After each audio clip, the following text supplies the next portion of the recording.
Follow-up for Academic Excellence webinar. My name is Katie Stovall, and I will be your technical producer and moderator this evening. This webinar is going to be presented by Mary Pat Rooney, our Academic Excellence Chairman. Before we start, we're just going to run through a few quick things that you should be aware of. I'm not hitting the full list, and I think some of you may have attended a webinar before, and this is definitely going to be the repetitive part of this presentation. If you have questions or things you want to comment on during the webinar, please use the questions pane. I will be monitoring that throughout the webinar and letting Mary Pat know if we have questions going on. They aren't going out just into the ether, so I promise that I'm here reading them. And if you need to step away for a moment, remember, don't close the GoToWebinar system. If you do, you'll have to log back in and download everything again in order to join. If you have problems with the audio, I suggest calling in with the conference call number and listening to the presentation using your phone. It seems to work a little bit better for me. And with that, Mary Pat, I'm ready for you to take over. Great, thanks Katie. Welcome everyone. Thanks for taking time out of your Wednesday evening to spend with me and covering some ACS follow-up on academic excellence. I hope that you find this valuable. As Katie said, please, please, please ask questions throughout. There are a couple of pause points I built in for questions, but if something comes up, please share. We want to make sure that this is as helpful and useful to you as possible. So with any good webinar, there is an agenda. We're going to talk about academic excellence as a Kappa value. We will talk about the Fraternity Academic Excellence Requirements. We'll talk about the Chapter Academic Excellence Committee. We will talk about the be-all, end-all period of concern and the beast that it is.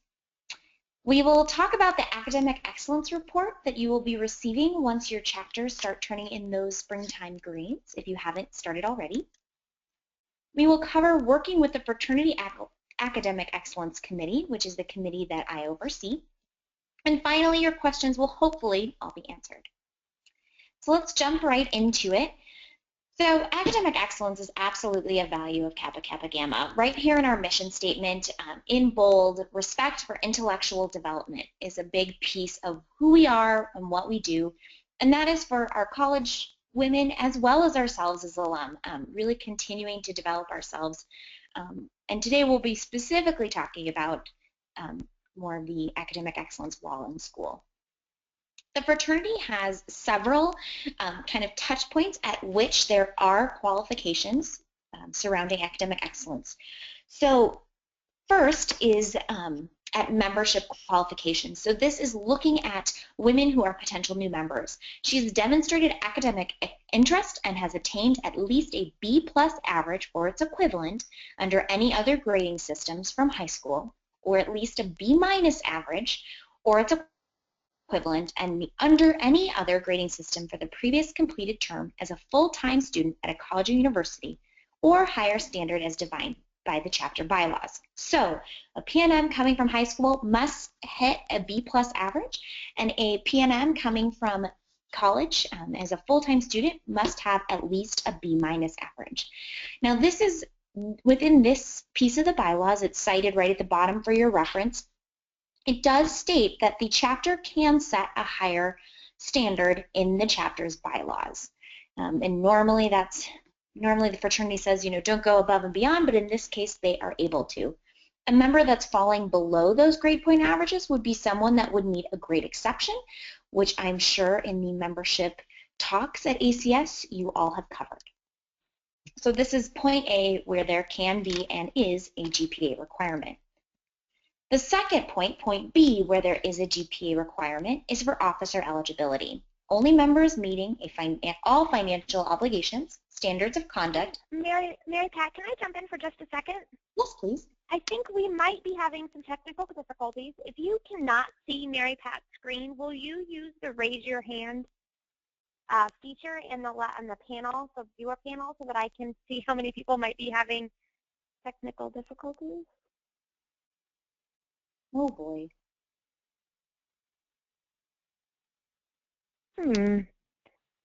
Okay. I think we're limited in our technical difficulties. I will reach out to these people specifically. Go on. Okay. Sorry about that. So with officer eligibility, they must attain at least a B- average or its equivalent for the previous term to be eligible to be nominated for or hold office unless the exceptions granted by the PDC in consultation with the RDC. So if a chapter woman's interested in being slated in any role, from president to corresponding secretary and everything in between, they must have a B- average at that time. Now, if the chapter woman is elected or slated and then elected into that role, and then the next semester the grades come back and they are below that B- grade point average, they will need a grade exception. That is when you will work with your regional director of chapters to determine whether or not that member is deserving and needs that grade exception for that term. So that's the second time that there is a GPA requirement for our members. Now, in the fraternity standing rules, a chapter shall maintain a scholastic average equal to or higher than the all-sorority average for 2 consecutive terms, or may be subject to disciplinary action. So this is a piece that we really track utilizing that academic excellence report. If a chapter is below the all-sorority average, we take note. If it continues on past those 2 consecutive semesters, that's when the Fraternity Academic Excellence Committee, myself, and the RDCs, in consultation with all of you, determine what the best step is for that chapter. And we'll talk more about what those steps can be a little bit later. So there is no grade point average requirement for general members. We have a grade point average for potential new members, and we have a grade point average for officers. But outside of those 2 specific areas, there's not a GPA requirement. And this has kind of been a little bit of a sticking point for some of our chapters. To be perfectly truthful, it took me a little bit of time to really get that when I took on this role. So this is really a key takeaway. If a chapter has a GPA requirement in their bylaws, it shouldn't be there. And so this is really important to remember that it is P&M to member, there's a GPA requirement there, and then at the officer level. Are there any questions about that specifically, just kind of in a vacuum, before we move on? I don't have any at the moment, but if anyone feels like they have a question as we continue, please type it in. We're happy to answer it. Perfect. Thank you, Katie. So each chapter has an academic excellence committee. This is the basic breakdown. That Vice President of Academic Excellence has a freshman member, a sophomore member, a junior member, and a senior member. They also have a little floating bubble over to the side of a advisor. This structure is important. In the leadership guide, it does talk about, for chapters that are in larger size, having the ability to increase the size of the Academic Excellence Committee. That would, in order to be imposed, need to be in the chapter bylaws. So if a chapter comes to you with that question, you're kind of the advice giver, so seeing what that chapter is like. Is their academic excellence committee functioning? Is it a matter of they need more people, or is it a matter of kind of refocusing and retraining? But this is the basic breakdown. Academic excellence committee meetings, they should be discussing problems and reviewing cases. So members that they need to speak about who are, doing iffy academically, discussing problems such as, if the chapter is below that all-sorority average, different things like that. Assigning new cases to committee members. So speaking with members or receiving those grade reports or noticing that a member is having some trouble with time management, things of that nature, those women will be discussed during this confidential meeting and then assigned out to a committee member. For instance, if I was the sophomore representative and someone said, oh, Susie Q seems to not be going to class at all. I really do think that she might benefit from someone chatting with her. It gets assigned to me so that I, as a committee member, sit down and chat with her and just kind of do a touch base and see, how's it going? We notice you haven't been going to class a lot. What's up? And kind of starting from there. They hold conferences with members as needed. So determining if, Susie Q had that quick touch base and there's no change in the next few weeks, her friends are still not seeing her in class, no one's really seeing her study, asking the member to come in to an academic excellence committee would be a great next step.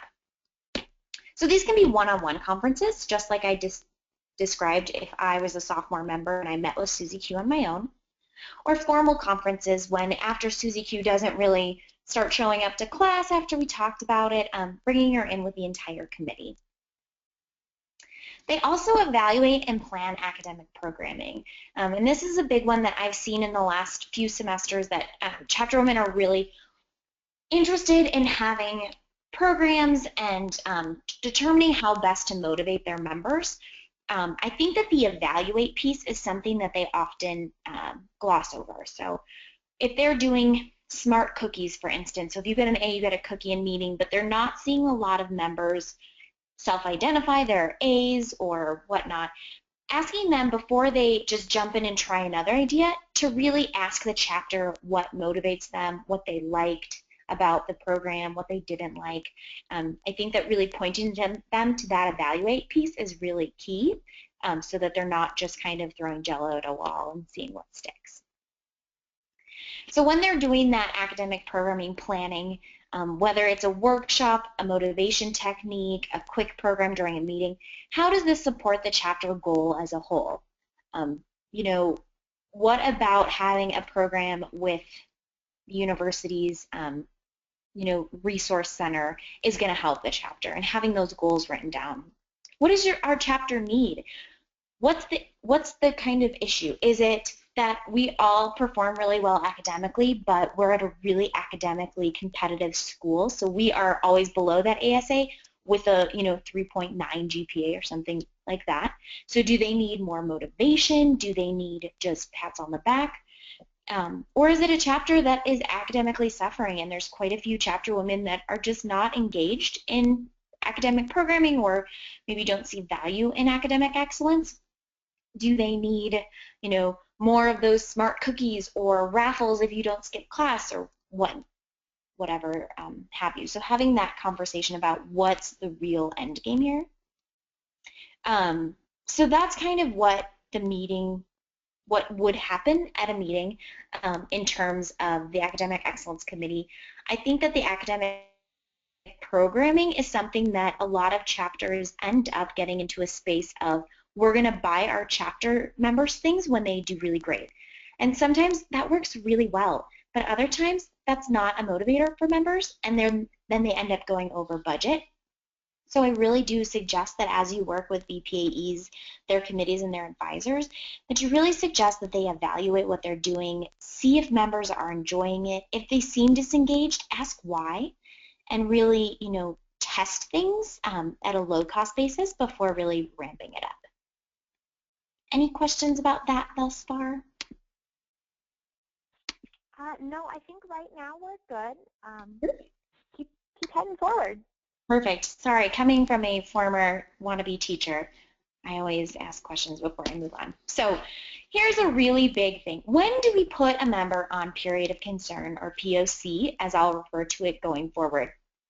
So they absolutely need to be on a period of concern if a member is on university probation, when they return to campus after an academic suspension, if there's a dramatic drop in grade point average. Now I know I just kind of beat the horse to death that there is no grade requirement for our general membership, and that's true, but there can be a case where a member is typically a 4.0 student, and one semester her grades come back as a 2.0. Well, that's a precipitous drop, and that means there's something going on there. Also, if you have a member that is consistently at a 2.5 and then they drop to, a 1.7, something like that. When there's a big change, wherever it starts from, that's a great time to talk about a period of concern. When a member demonstrates poor study habits, so they're not studying, or studying to them means going to the library and chit-chatting, which I know we've all been guilty of, but if that's the rule versus the exception, that might be a good opportunity. If someone's missing class, deadlines, or just dropping courses left and right, they need to fulfill that full-time student, status in order to be a member in good standing. But if you're seeing some weird things happening in terms of classes, that's a good red flag. They show time management problems. So this is something that I think that all of our women struggle with in some way, whether it is that they are overcommitted and they are the president of Kappa and the captain of the cheerleading team, and they volunteer on Tuesdays, and they are interning, and they're taking 18 credit hours, and then they're having trouble kind of keeping all the balls in the air. Or if they are a student that is a student and a member, and just have a hard time meeting deadlines in terms of papers and projects because they're unable to chunk things in ways that can get them done on time. So some key things to remember when considering whether or not to put a member on period of concern: there should never be an automatic grade point average cutoff. There should not be in the documents, if a member gets a 2.7, she will be placed on period of concern. That's just not how we operate. A period of concern can be assigned at any time during the term and can vary in length. So for instance, when I was talking about my example with Susie Q and she's been missing classes, that could have been noticed the third week of the term. We could have given her another couple weeks to see if that improved. It didn't. So midterm, she is put on a period of concern that involves her going to all of her classes and, you know, checking in with a professor once a week or whatever the terms might be, and then evaluating that as she goes. So it could go on for 2 weeks until she kind of ups her game again, or it could go on for the rest of the semester. There's no automatic length, just like with a probation within standards. And period of concern is never automatic, just like I said with that GPA cutoff, and it's confidential. I think that this is a piece that's really important. We really stress with our members that standards is confidential and that you know, those things are private and they should be dealt with, you know, quietly. And the same thing with period of concern and anything that really goes on within academic excellence. And that's because we want to be respectful of our members. We've all, I assume, we all have been in a place where there's been a class, a teacher, a project, something that's been going wrong academically. And the last thing that you want is, you know, it splashed all over. I had a meeting with the academic excellence vice president when I was in undergrad.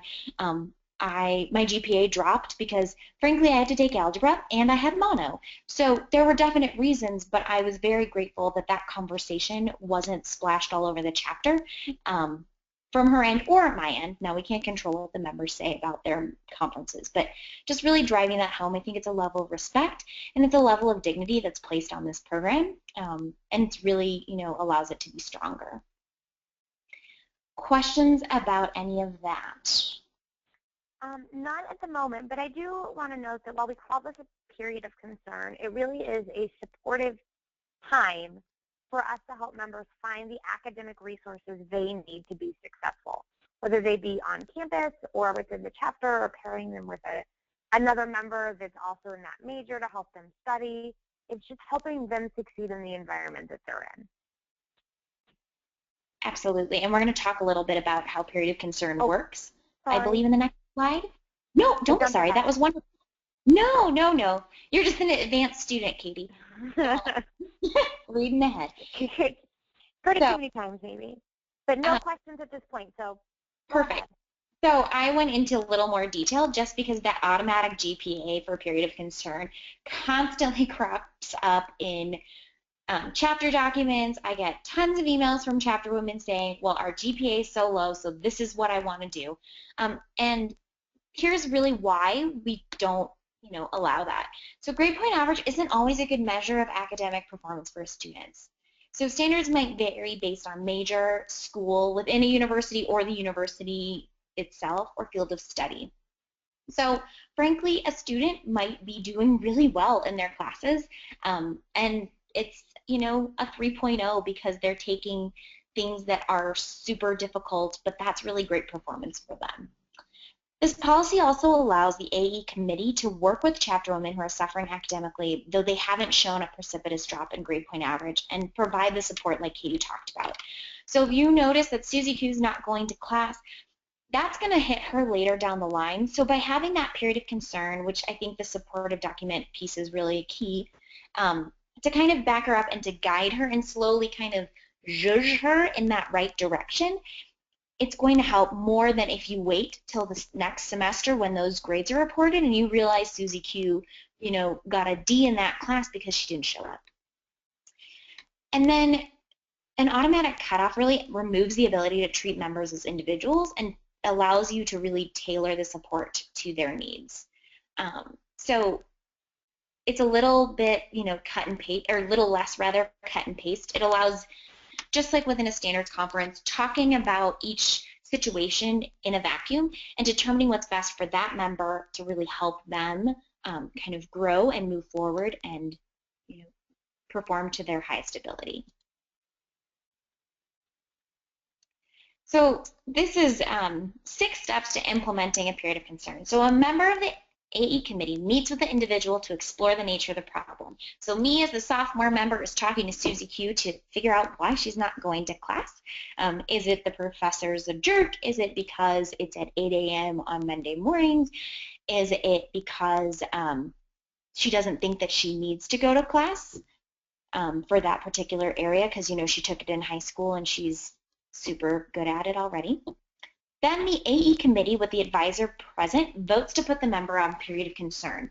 Now, this number 1 can, in relation to number 2, can happen those 2 ways. So I can have a conference with her individually, kind of discuss, figure things out, and then come back and talk to the committee and say, I really do think a period of concern is going to be the best for her. Or after my conversation, I could come back to the committee and say, hey, let's all meet with Susie Q. I talked to her, let's see how it changes, and then let's meet with her. So there's a little bit of flexibility in number 1. But when the AE committee votes to put a member on period of concern, the advisor should be present. And I know that's difficult sometimes, but I know I've Skyped into meetings before in order to, quote, be there if I wasn't able to. So making that work is really important. To have that kind of outside voice really helps. So the period of concern agreement is written, outlining the individualized and specific, specific terms to be met by the member. And the terms should be action-oriented. So for instance, in Susie Q's case, one of the terms may be Susie Q must attend each of her, Bio 101 courses for the remaining term. Susie Q must meet with her professor every other week to discuss what have you. So having clear terms that are easy to say, did this occur? Yes. Did this occur? Yes. Or no, depending. And that, without having a lot of guesswork and gray area, the member knows what's expected of her and is able to really meet those terms. And they should be action-oriented. And it shouldn't be Susie Q will study. Well, yes, studying is an action, but how and when and how often and that sort of thing is important. Then the member meets with the AE committee with the advisor present to go over the terms of period of concern, much like within a standards conference, discuss them. Sometimes there are questions about certain areas that they might ask for explanation, and the committee should be happy to provide that. And perhaps there is an idea that she has in lieu of, meeting with the professor once a week. Maybe it's going to a study skills class or something of that nature. Then they sign the agreement. Then a committee member is assigned to work with the member while they're on period of concern. So since I had that first meeting as a sophomore member with Susie Q, it would most likely be assigned to me, and I would check in with that member regularly. The case is reviewed by the committee every 2 weeks to record progress or lack of progress. So as we stated earlier, there is no fixed time for a period of concern, and the terms vary by person. So that case review, after it's been 2 weeks, I've talked to Susie Q and I've talked to the gal pal in class that had alerted us to the issue. She's been at every class since then. She's fulfilled the other terms that we negotiated, so she went to that study skills class. And so at that next AE committee meeting, I will share out what I have learned. So then there comes the time, and I'm sure that none of us have experienced this, when a member just decides to simply not comply with terms of something. So in the event that a referral to standards is necessary, by a majority vote, the AE committee should refer a member to the standards committee and recommend action when she refuses to comply with the POC terms, when she has an attitude problem towards academics, when she refuses to comply with scholastic standards, or when she is chronically on period of concern and they are not successful. So I know that it's listed last, but let's talk about that one first. So realistically, per our rules and standards and bylaws, a member could technically be on period of concern for her entire time as a Kappa, as long as she is meeting the requirements laid out in that document. Sounds kind of, when I first heard it, I was like, what, really? And it does make sense. If the member is fulfilling the obligations within that document, she should not be referred to standards. She should be referred to standards if she's been on period of concern for 3 semesters and she has consistently not fulfilled certain pieces of it, or she's still having academic trouble but not taking the steps required of her, then that would be time to refer, after being voted on by a majority, to standards.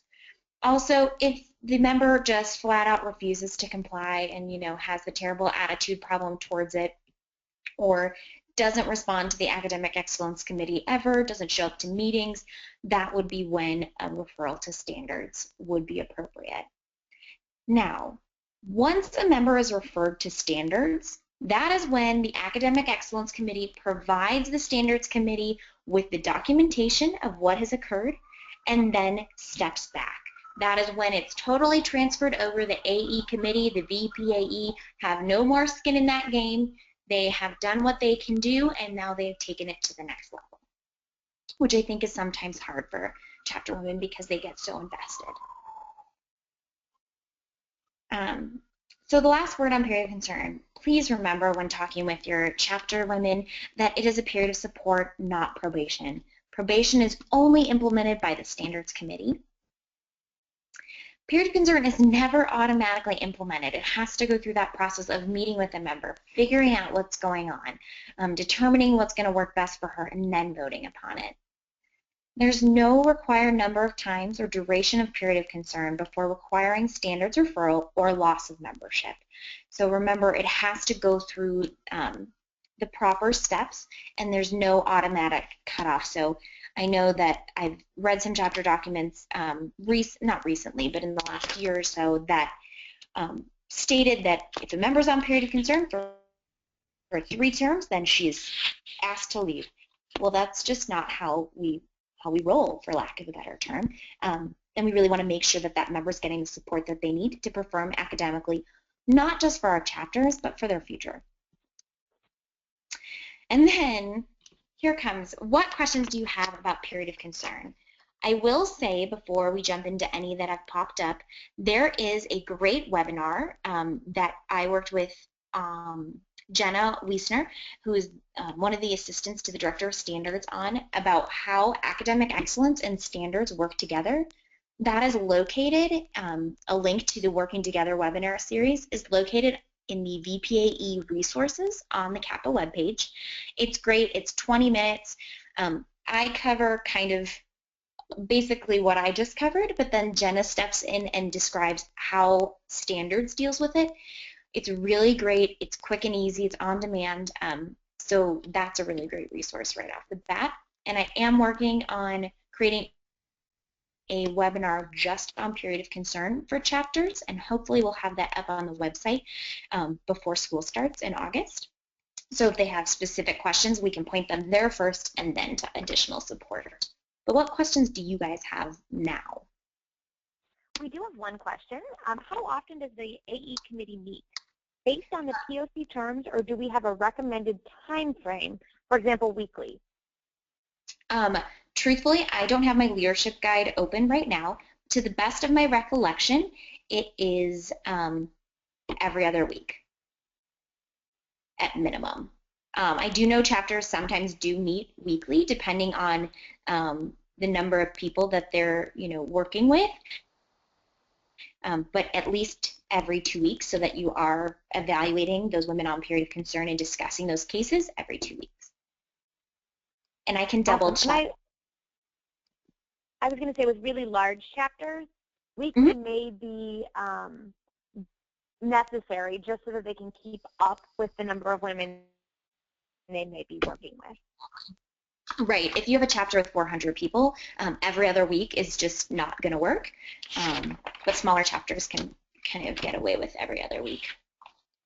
And I will check the leadership guide. I apologize. I don't have that. I don't have a hard copy of it. So. We do have another question, Mary Pat. If you grant a grade exception for an officer, are they required to be on a period of concern?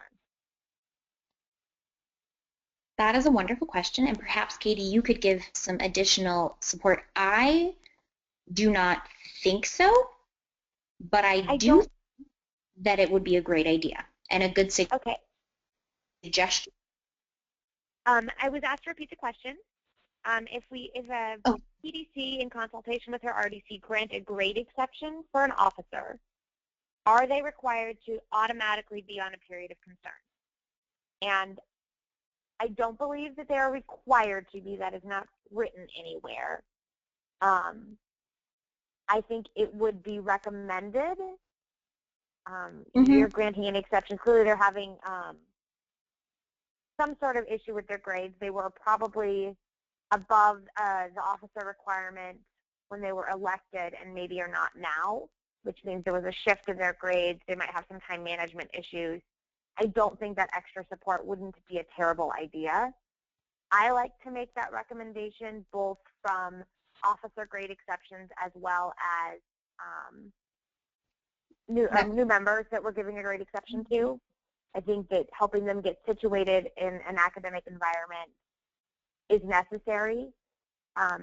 You can look at it depending on what type of office it is or how difficult their classes are, how much that swing is, but they are leaders within the chapter, and I think that we need to be making sure that we're helping them achieve that level of, I don't know, authority is not the right word, but helping them be the leader that they can be. Absolutely. And truthfully, at base, I would say suggest that they have a conference with the Academic Excellence Committee. Truthfully, at least in my experience, and Katie, correct me if I'm off base here, but typically if a grade exception, that request would come from the Vice President. Mary Pat, could you say that again? You're kind of cutting out. I apologize. My question was, to the best of my recollection, a Vice President of Academic Excellence would make that request for an exception. Is that correct?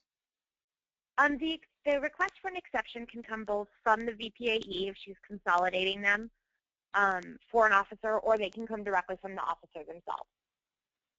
Okay, perfect. So my suggestion, would be in line with Katie's, just making sure that they at least have at minimum a conference with the Academic Excellence Committee just to see what happened.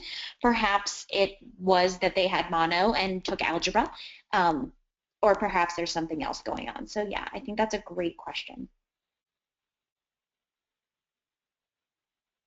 Awesome. I think that's all we have right now.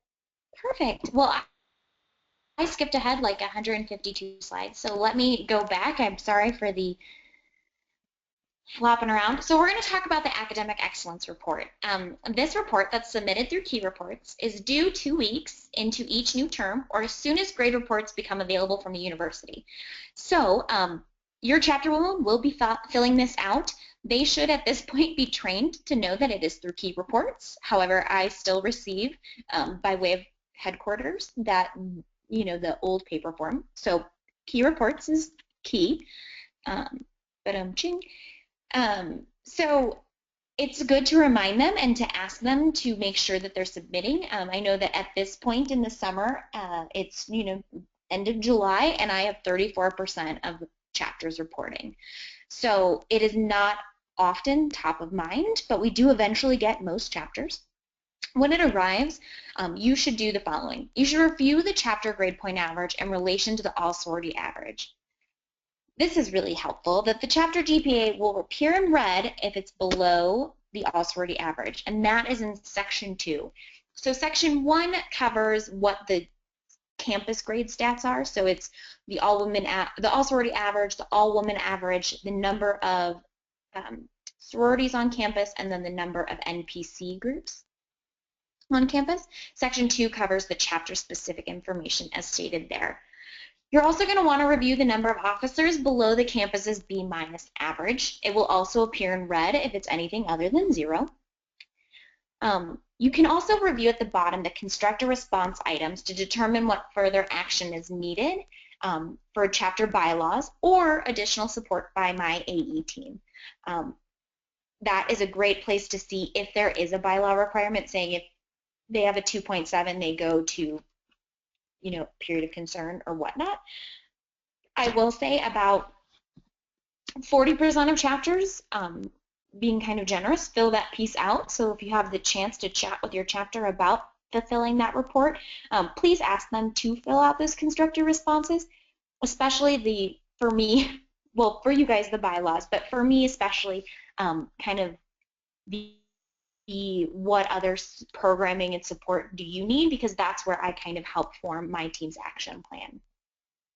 So you're going to use this report to determine if academic support is needed based on the GPA of the chapter, based on, in that section that focuses on chapter information, it also showcases the GPA from last term. So a lot of times you'll see pretty similar numbers. Sometimes you'll see a big jump, which is awesome, and sometimes you'll see a drop. So please provide feedback to the chapter by replying to this message, and please reply all, because I love to see it, as well as I believe the RDCs do. So kudos or questions are great places to start a discussion. I often, if I see a jump or if I see a chapter that's been below the ASA for a while, I definitely respond right away and tell them to keep up the good work. If there is something that seems to be perhaps a potential issue, I either denote it or forward it to the PDC and RDC to kind of start that conversation going. But by copying everyone on that email or replying all, it allows us to really have a great discussion and to really get into it together. Things to look for, as I stated, sorry, I'm jumping around. Large drop in the chapter GPA, large number of officers below that B- average, a large drop in chapter rank, and then a call for help in regards to support, ideas, or resources are great things to look for when looking at that report. So are there questions about the Academic Excellence Report? Some of you might not have seen them yet if your area hasn't had either a lot of updates yet or whatnot. Yeah. I don't have any questions yet, but I will note in my vast Academic Excellence Report reading knowledge, sometimes if you want to make sure that they haven't listed officer exceptions have been granted if you haven't granted them.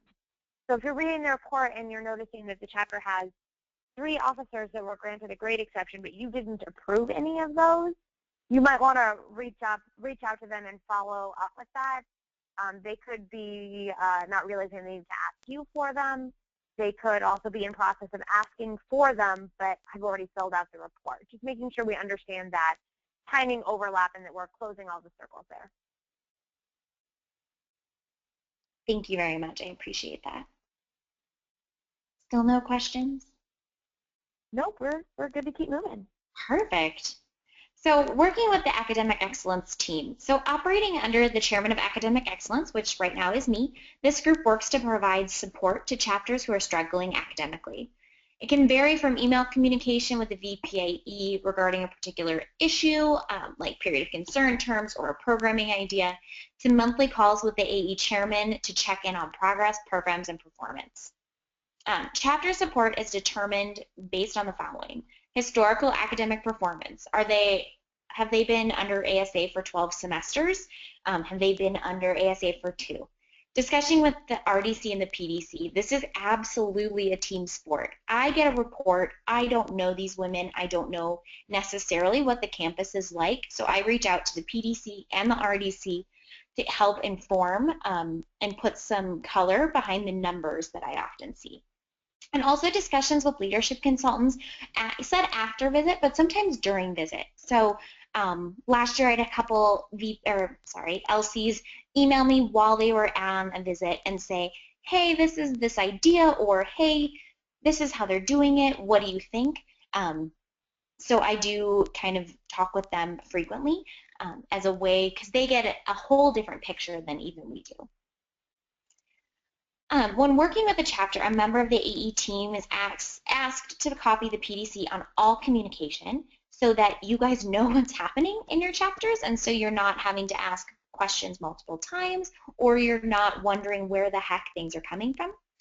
And the RDC and AE chairman will work with the AE team member that's been assigned to that chapter and the PDC to determine what the additional action needed if necessary. So if I have been, emailing back and forth with Alpha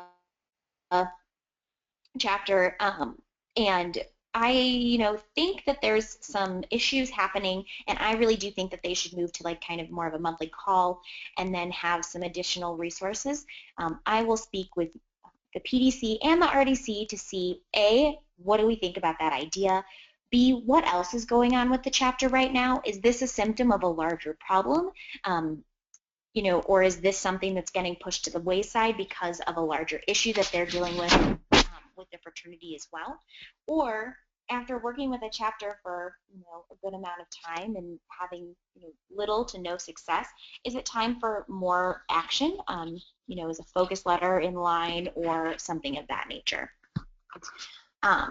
And so that's kind of the quick and dirty on the Academic Excellence Committee. I will say, as many of you know, with the potential new structure for the fraternity, there are some changes kind of coming down the pipe. So once those changes are implemented and they get rolling, I will hopefully be able to update you on what that new operating system will be like. But at this juncture, those last two slides are really how my committee and myself operate. Yeah, are there questions about that? No, we're good to keep moving. Oh my goodness. Is there an episode of something that's going to start at 8? Maybe, I don't know. I'm just teasing. So now is the portion that it's, really about questions. What are you feeling like you need more information about? What can I help provide more detail on?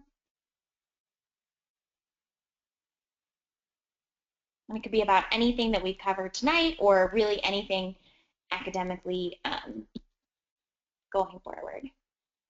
And I'll be honest, we'll answer other general life questions too if you have them. We're happy to help. Wine pairings. I'm an excellent handbag matcher.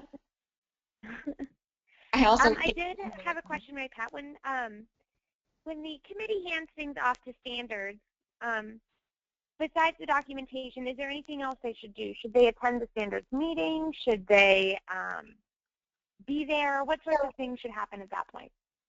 Truthfully, it's really once the member is referred to standards, it would be an email with that documentation or a meeting with that documentation between the VPAE and the VPS. It's going to vary by chapter on terms of what they need and want. I told the officers when doing the officer training that it is really important to document every single thing so that when it comes down to doing a referral, you've got all the information to pass off. I would say that perhaps the standards committee, depending on how they want to operate, may ask the VPAE to just come in and share what was going on and then remove themselves. The VPAE should be making no recommendations for further action. The VPAE should not be present when that member is called into the committee, but perhaps attending a meeting to explain the case might be good. And that really, looking at that working together webinar is going to be really helpful because I know that Jenna does get into that a little bit more, and she's really the expert on the standards procedures. Mary Pat, what happens if standards feels like this maybe wasn't the moment for a warning of probation or for standards really to even take action? Do they kick it back to the AE committee? Yes, that would be what would happen. So if they review the case and say, Susie Q is trying as hard as she can, we don't feel like it's, deserving of a standards probation or any of that nature, then they, would kick it back to academic excellence, and academics would probably have to become a little more creative and determine what's a better way to engage Susie Q. and how can we kind of move this forward. Now, that being Awesome. said, when that process is occurring, Susie Q should not get an email saying necessarily, we've referred you to standards. That should be a process that kind of goes on and action is determined, because there's nothing kind of more disheartening for a committee is, you know, being very firm and like, you're going to standards, and then having it kick back because standards didn't feel like it was necessarily worthy, and then having that member be kind of like, haha, see, I don't have any, you know, I don't have to worry about you guys, or you know what I mean, like that kind of lost quality. So those kinds of conversations should happen offline, and once the standards committee says, okay, yep, we're going to bring her in for a meeting, then the standards committee would send the email saying, Susie Q, please join us. Based on, you know, your work with the Academic Excellence Committee, we'd like to meet with you, and so kind of doing the referral that way. Awesome. Yeah. If a chapter wants to use mandatory study hours, what would your recommendation be? My recommendation would be on trying to kind of figure out how to best do that. So I would say so you are the PDCs, so speak with your regional director and myself. I know Katie and I have been discussing this, and hopefully at training school we'll put some more legs around it. But we're trying to determine how best to handle that, because sometimes it can get a little bit messy. Anytime anything is required, it gets a little funky. So if a chapter really want to do that, first see if you can stave them off a little bit and say, well, what about not having it be mandatory but doing X, Y, and Z in terms of, you know, rewarding people that go to study tables or whatnot. And if they continue to push, then reach out to your RDC and myself, and we can kind of talk through how we should go forward with that, because that is an active discussion right now on the chapter team, and we're really trying to figure out how to best do that. We're, as part of that, Mary Pat, we're trying to also make sure that the things that we're requiring and we're making mandatory don't become so unwieldy that we can't track it and actually uphold that what we say we're doing, and that it doesn't become too much for standards to actually enforce, or to be calling people in because they didn't make 5 hours this week, and it's happening week over week with 400 people. Right. It isn't. We don't want to end up putting in our bylaws and saying, well, this is a scare tactic that we just hold people accountable to when we don't think they're doing well. If we put it in, it needs to be something we're actively managing.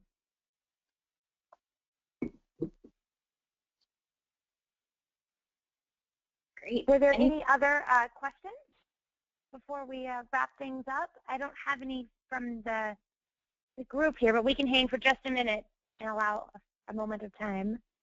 Absolutely, and while we do that, I have just put on my screen my email address. So please shoot me an email if something comes up, or a chapter is asking you questions, or you come up with a question when you are, you know, laying in bed this evening, a burning question about academic excellence. It happens to me often, I won't lie.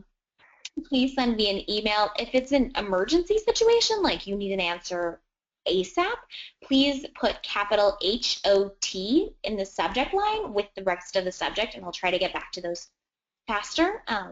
But I'm always here as a resource. I have a great team.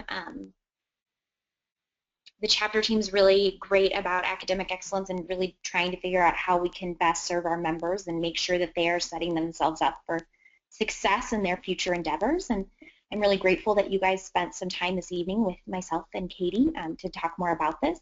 This webinar will be available on the website for your viewing pleasure if you've enjoyed my you know, great talking voice and at sometimes self-deprecating humor. But I'm here to help, and I just really appreciate all that you do. I know that being a PDC is sometimes not the most glamorous job, but I don't know what we'd do without you. So thank you. Awesome. I want to echo what Mary Pat said. She said it so eloquently. I don't have any additional questions at this point in time, so I think we can go ahead and wrap things up. Thank you all so much for joining us this evening. You'll probably see a survey pop up when you close your system. If you would take a few moments and answer the questions, it really helps us shape future events and figure out what we've got going on for the next time. Thank you all so much again, and we will be chatting soon. Thanks, ladies. Have a great night.